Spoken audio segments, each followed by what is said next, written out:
오늘 우리가 읽는 이 시편 제9편의 내용은 이 시편의 내용은 앞서 우리가 읽었던 9편과 하나의 시편으로 묶여 있기도 했던 것으로 우리가 알 수 있는 부분은 이 구약의 히브리어로 기록된 이 말씀을 약 70명 정도 학자들이 이 히브리어를 헬라어로 번역한 데가 있습니다. 이걸 70인본이라고 불러요. 70인본에서 보면은 이게 알파벳으로 쭉 연결되어 있다는 것을 보여주고 있습니다. 그래서 아마도 학자들이 추정하기로는 하나의 시편이었는데 그것을 이 두 개로 이렇게 나누어서 구성이 된 것 같다 이렇게 말합니다. 그래서 이것이 우리에게 주는 의미는 제9편과 시편의 주제가 동일한 주제를 우리에게 전달해 준다 하는 사실입니다.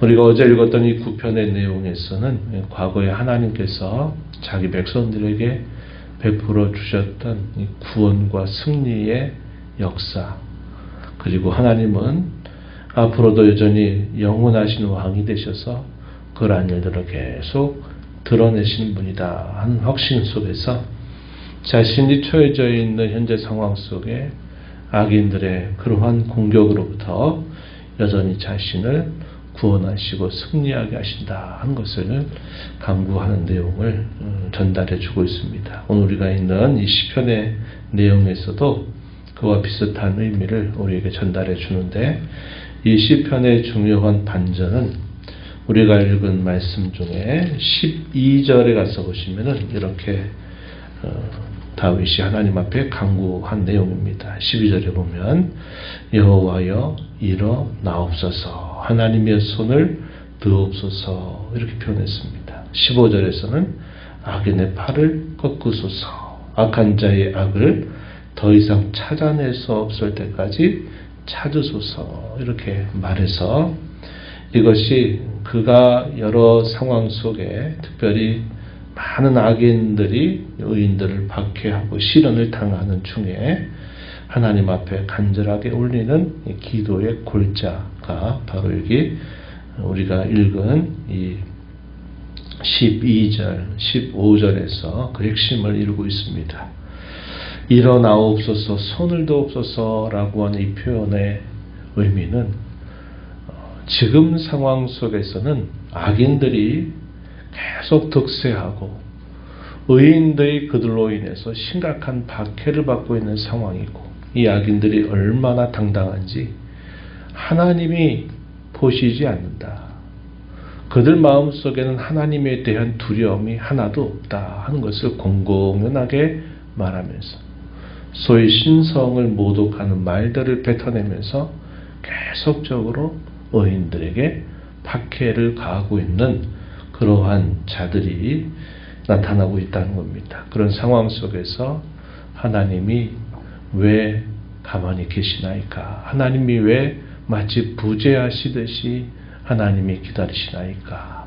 속히 일어나셔서 악인들의 팔을 꺾어주소서 하는 그런 내용을 이 시편이 전달하고 있습니다.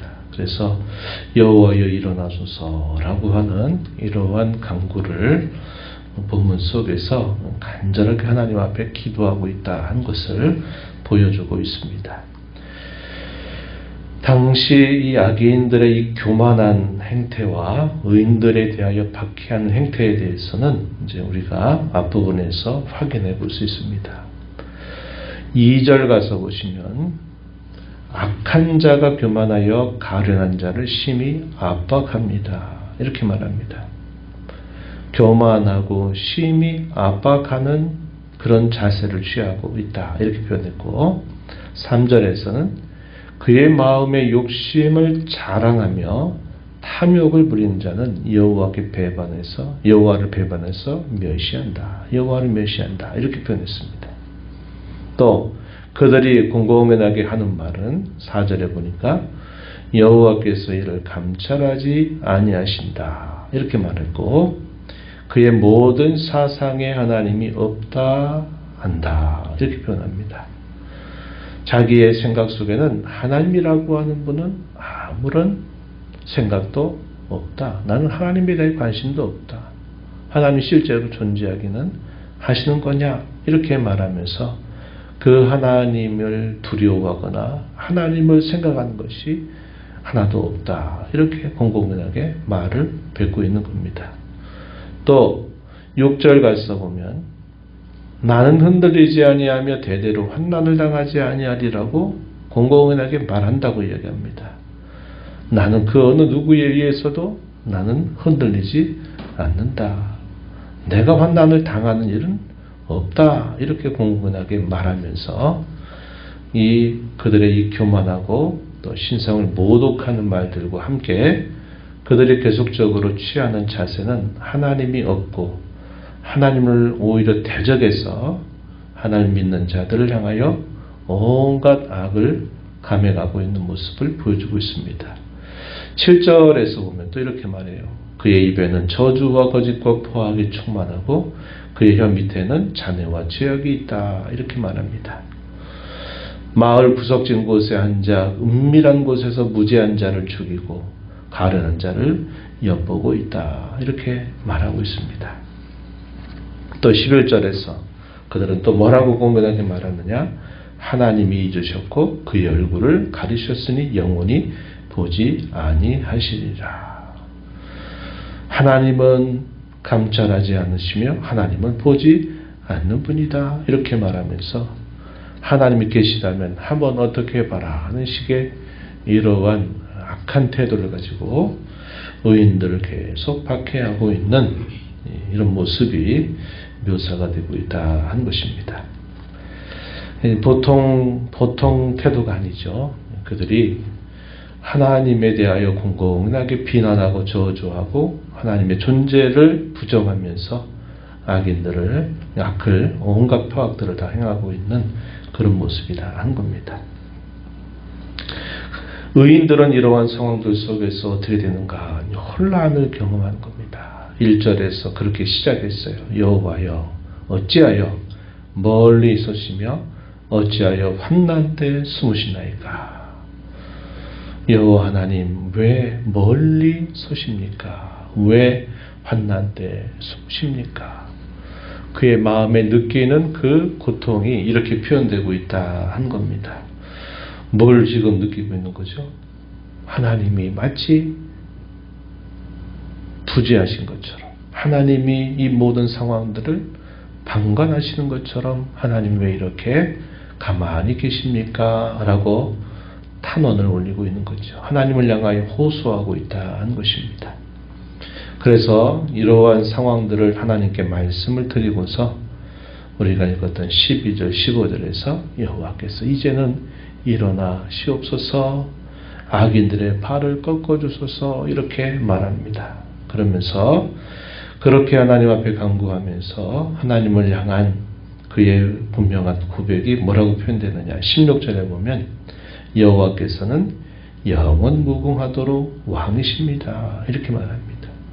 여호와께서 영원하신 왕이시지 않으십니까? 이것이 우리가 어제 읽었던 9편에서도 시인이 고백하고 있는 하나님 고백입니다. 하나님이 왕이시니 악인들은 그들의 악을 따라서 심판하시고 그들로 인하여 고통을 당하는 하나님의 백성들은 하나님이 구원하시고 승리를 얻게 하소서 하는 이러한 신앙의 고백이 표현되고 있다 하는 것이죠.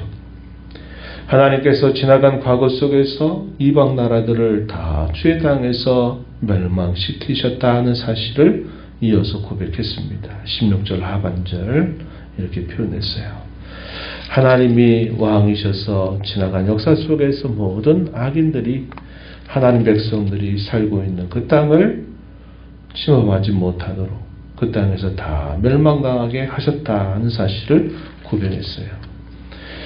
시편 제9편 우리가 어제 읽었던 9편에서도 이러한 고백이 담겨 있어요. 5절 가서 보시면 9편 5절에 보면 이렇게 말하죠. 이방 나라들을 책망하시고 악인을 멸하시며 그들의 이름을 영원히 지우셨습니다. 또 원수가 끊어져 영원히 멸망하였사오니 주께서 무너뜨린 성읍들을 기억할 수 없나이다. 하나님께서 자기 백성들의 거하는 그 땅을 이방의 대적들이 침범했을 때 하나님이 그들을 다 보호하시고 건져주시고 이방 나라들을 다 멸하신 사실들을 고백하면서 여호와 하나님만이 영원하신 왕이시다 이렇게 고백을 한 겁니다. 이러한 신앙 고백의 근거에서 이 악인들을 더 이상 그 악을 버려두지 마시고 이 악인들의 모든 팔을 꺾어 주시며 이 고통당하는 하나님의 자녀들을 구원해달라라고 간곡한 기도를 올리고 있다는 겁니다. 그래서 오늘 우리가 있는 이 시편 내용은 이 9편의 내용과 함께 연결되어서 그 악인들의 번성과 박해 가운데서 구원을 호소하는 그런 강구가 담겨 있다는 것을 보여줍니다. 우리가 계속 이 시편을 통해서 확인하게 되는 것이 바로 이러한 상황이죠.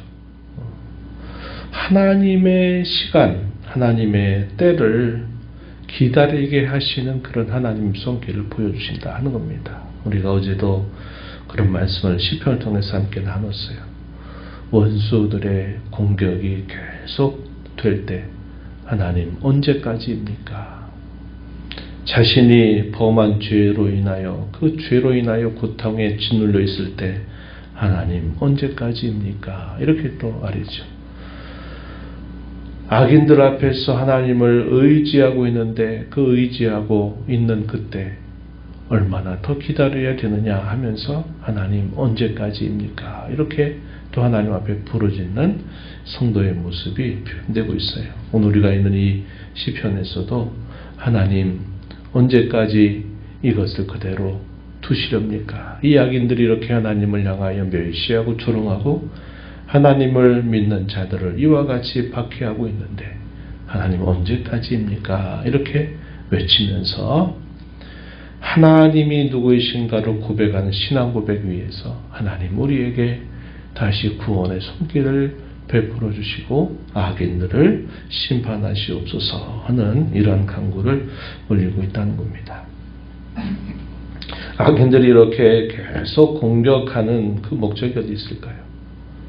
하나님의 백성들로 하여금 그들이 섬기는 하나님을 향해서 회의감을 갖게 하고 하나님 믿어봤자 소용없다. 하나님 믿어봤자 하나님이 도와주지도 않는 분이구나 하면서 그 백성들의 마음을 하나님께로 띄워놓으려고 하는, 분리시켜버리려고 하는 그런 목적이 있다고 한 겁니다. 물론 그들은 그런 의도를 가지고 개입이 하지 않는다 하더라도 이 악한 자들을 도구로 사용하는 사탄의 궁극적인 목적이 어디에 있냐 하는 거죠. 그것이 바로 그 시간 속에서 그들로 하여금 낙심하게 만들고 절망하게 만들어서 하나님이 섬겨봤자 소용없더라. 하나님께 기도해봤자 하나님이 들어주지 않더라. 그렇게 거센 방해와 그런 거센 공격 앞에서 하나님이 도와주지 않더라. 이런 마음을 그 믿는 자들의 마음을 부추겨서 하나님으로부터 돌아서게 하려고 하는데 이 사탄의 궁극적인 목적이 있다 하는 겁니다. 우리가 잘 아는 바 욥이 갑작스럽게 감당할 수 없는 많은 어려움을 동시적으로 경험하게 된 이유가 뭡니까? 천상의 회의가 벌어진 광경이 욥기서 1장 초반부에 기록이 되죠.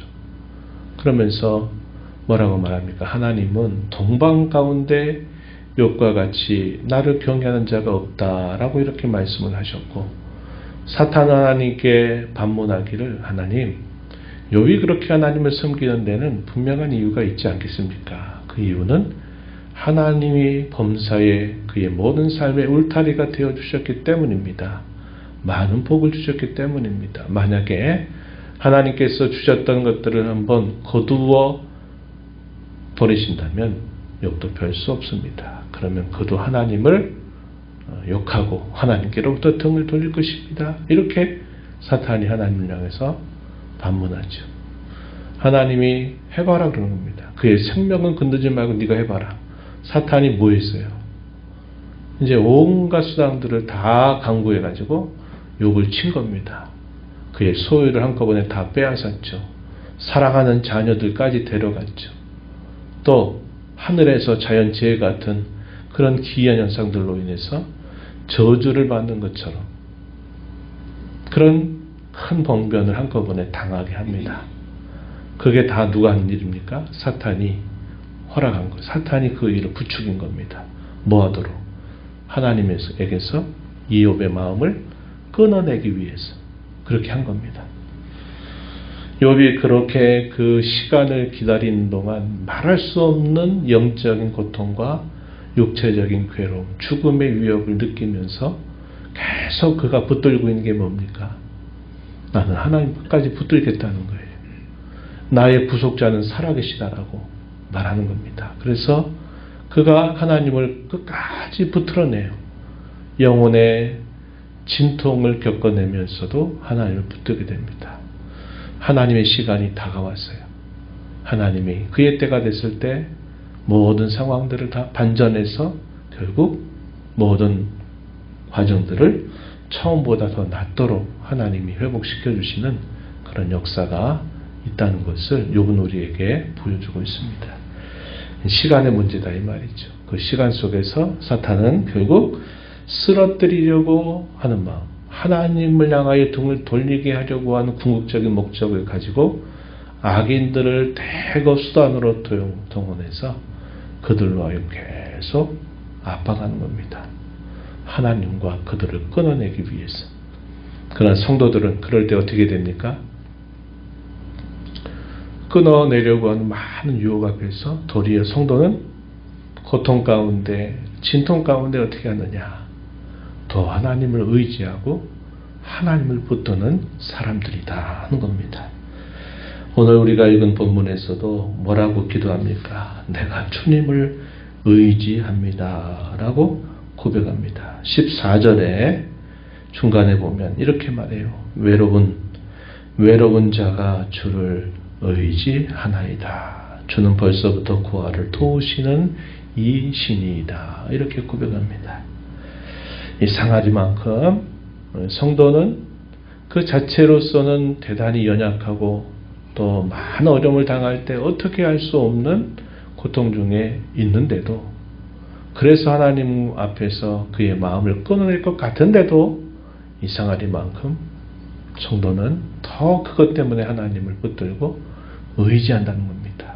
그 시간 속에서 넘어뜨리려 하는 자와 시간 속에서 그 신앙을 하나님을 의지하여 붙드는 자들과의 싸움이 일어나게 되는 겁니다. 그럴 때 성도는 승리해야 된다는 거죠. 하나님의 그 시간표에 이제 다다르게 될 때까지 더 하나님을 붙들고 의지하면서 그 시간을 견뎌낸다면 하나님은 마침내 그의 때에 이 모든 일들을 정상적으로 다 돌려놓으시는 일을 행해 주신다 하는 겁니다.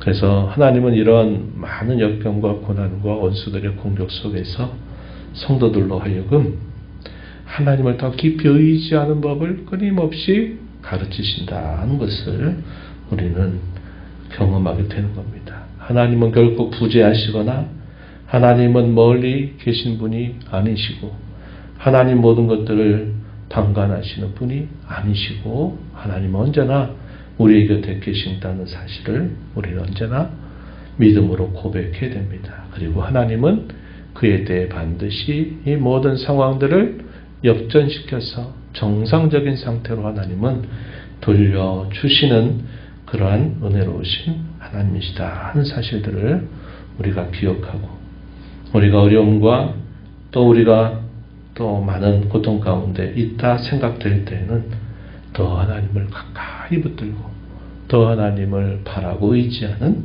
그런 모습을 통해서 마침내 구원과 승리를 일궈내는 저와 여러분이 되기를 바랍니다.